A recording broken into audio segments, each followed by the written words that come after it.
By tuwing may okasyon, syempre, mas masarap ang kainan kung may kasamang matamis na kakanin. Naman! Basta everything in moderation daw, pagkain ha. Pero dyan sa Indang Cavite, naku, talagang lahat sila excited kumain. Isang kakanin for all season, ang bida. Yan ho yung tinatawag nilang kalamay buna. Parang malavilma lang yun, ha? for all Seasons, ha? seasons. Paano nga ba lutuin yan? Ibibida sa atin ni na Love, Tony Pet, at Arn. Mars, bigyan kita ng kalamay. Yan mo ba ako ng ganyan? Penge. Friendship, best friend.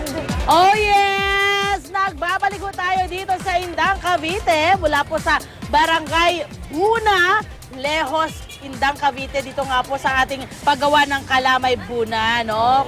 Kuya Tony Pet. Kaya siya Buna kasi galing sa barangay Buna, Lehos. At alam niyo ba na 53 lang sila na mga nanay dito o mga ate Mga baka misis. puso rito, mga misis na gumagawa nito na miyembro ng isang asosasyon ng mga gumagawa ng kalamay buna. Okay! Siyempre yung ingredients natin, eto na, umpisa na natin para sa ating mga kababayan na gusto matutunan kung paano nga ginagawa itong kalamay buna. Unang-una, kailangan daw pong isa lang ang gata. Tama Gata. ba, nanay? Unang piga po yan. Unang Opo. piga. Okay? Lalagay po natin yung kakanggata. Okay, nanay. Ito po yung pinipiga na kakanggata. Ito na po Okay. yung piniga. Okay Lalagay na po. po natin. Okay, ho. Si Mami, okay, ano? Bibo. Bibo girl. At pagkatapos nun, ay asukal na pula. Very good yan. Sige, Pwede Mami. mong asukal na puti, hindi? Usually ho, itong ginagamit namin para siya makulay. Okay, ayan. At isusunod naman yan, mula po sa asukal, ay isusunod po ang buko mismo. Wagas So na meron po wagas, bang particular na Dami ng buko? asukal. Kailangan po ba malambot o medyo matigas ng konti yung buko? Paano po ba? Kasi di ba may tinatawag silang Malauhog. malauhog, di ba? Opo. Ito po yung sinasabi nilang alangan. Ito po yung Alangan. alangan. Alagaan. Alangan po siya, kahit tinatawag na alangan. Ito po ay sa kalagitnaan po ng malambot at saka matigas po.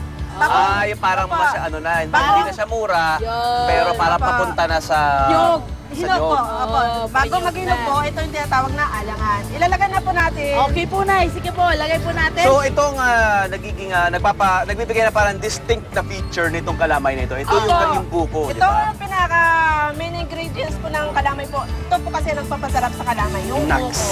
Naks. Kala ko Oo, luto talaga. mo. Yay! Okay, ang next po ay glutinous rice flour. Meron ng ganon.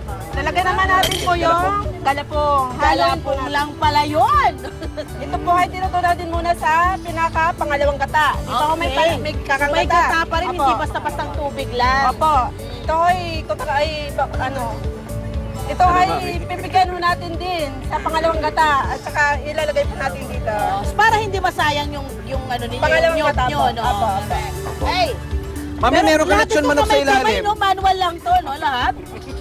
Opo. Manual lahat yung Opo, ginagawa nyo. Wow! Okay. Tinatawag kong kalamay buna dahil daw sa barangay Buna ito ginagawa.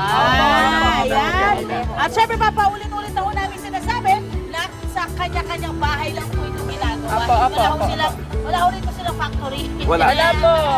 Pero nakakatuwa, alam mo bakit meron minsan maganda yung may asosasyon ka kasi Dapat. yung kasi di mo maiwasan yung naggagayahan talaga. Oo. Tapos At syempre pa, para-pareho sila ng presyo. oo, 'di ba? Pagdating Standardized sa yung ganun, presyo. Para oo. si Mang Rudy, yung Oo. original na gumawa ng nag-invento ng puto kalasyaw.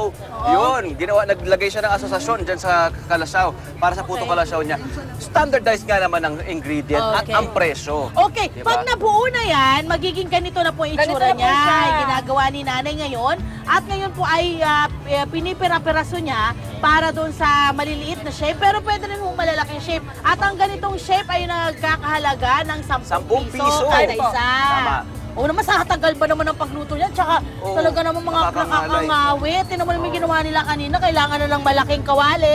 Tsaka malaking mahabang. Kaya di ubra mga mister nila sa kanila eh. Talaga naman. Diba? Diba, no? Parang Mami, no? astig Pakita na nga, astig. pakita. Diba? Pakita nyo. Yeah!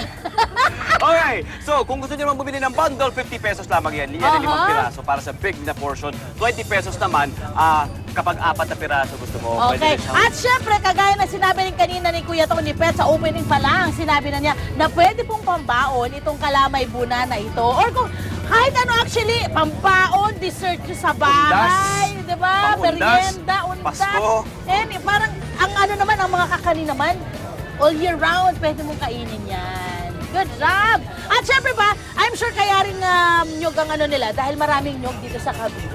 Yun Tama. ang maganda nun. Alright, Diba? titikman na natin yan. Lulutuin natin to. At ito ay papakita natin sa inyo sa aming pagbabalik. Back to Studio! studio! Hi sa mga taga-Ilocos, hello!